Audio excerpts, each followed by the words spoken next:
বাজে মোটামুটি সকাল 8টা। আর আমরা এখন নর্থ বেঙ্গল ট্যুরে আরেকটি ব্লগ নিয়ে আবারও হাজির হয়েছে। তো আমরা শিলিগুড়ি থেকে ফ্রেশ হয়ে সকাল সকাল বেরিয়ে পড়লাম এবং রাস্তার ধারে চা বাগানগুলো দেখে না দাঁড়িয়ে পারলাম না। তারপর করে নিলাম আমরা ব্রেকফাস্ট করে আমরা আবার চলতে লাগলাম আমাদের রাস্তা।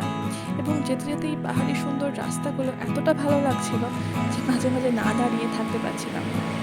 তো যাই হোক, এখন আমরা আছি কোথায়? শিবখোলার দিকে যাচ্ছি রংটং হয়ে। আচ্ছা, ঠিক আছে। তো আজকে আমরা শিবখোলাতেই থাকবো।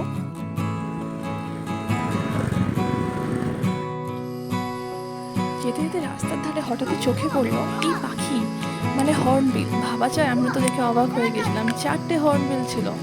তো ভালোভাবে ক্যামেরা যদিও ক্যাপচার হয়নি ব্যাপারটা, কিন্তু ভালোভাবে দেখলাম পাখিগুলোকে, খুব ভালো লাগলো। শিবখোলাতে অনেক বার্ড ওয়াচিং জোন আছে এবং এখানে গেলে অনেক অনেক পাখি দেখতে পাবে। মানে আমরা যেমন হর্নবিল দেখেছি, তেমন ময়ূর দেখেছি, আরও অনেক সুন্দর সুন্দর পাখি দেখেছি।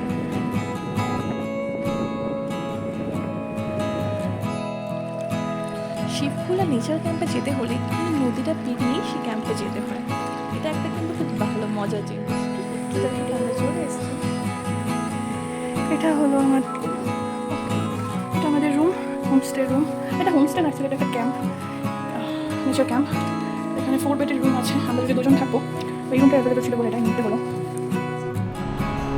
ওখানে পৌঁছে আমরা তাড়াতাড়ি ব্যাগটাকে রেখে চলে এসেছি নদীতে স্নান করতে, কারণ ছিল ভীষণ গরম আর এই নদীর জলটা ছিল এমনই ঠান্ডা। তো এই নদীতে স্নান করতে আমাদের ভীষণ মজা লেগেছিল।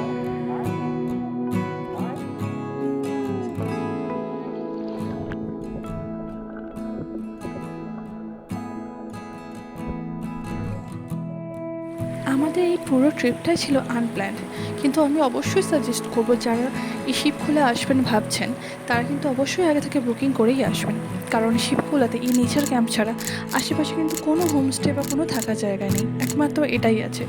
তো আমরা যদি এটা না পেতাম আমাদের কিন্তু খুব অসুবিধা হতো। যখন লাকিলি আমরা পেয়ে গিয়েছিলাম, কোনো অসুবিধা হয়নি। তো যাই হোক, আজকের ভিডিওটা এখানেই শেষ করলাম। Thank you.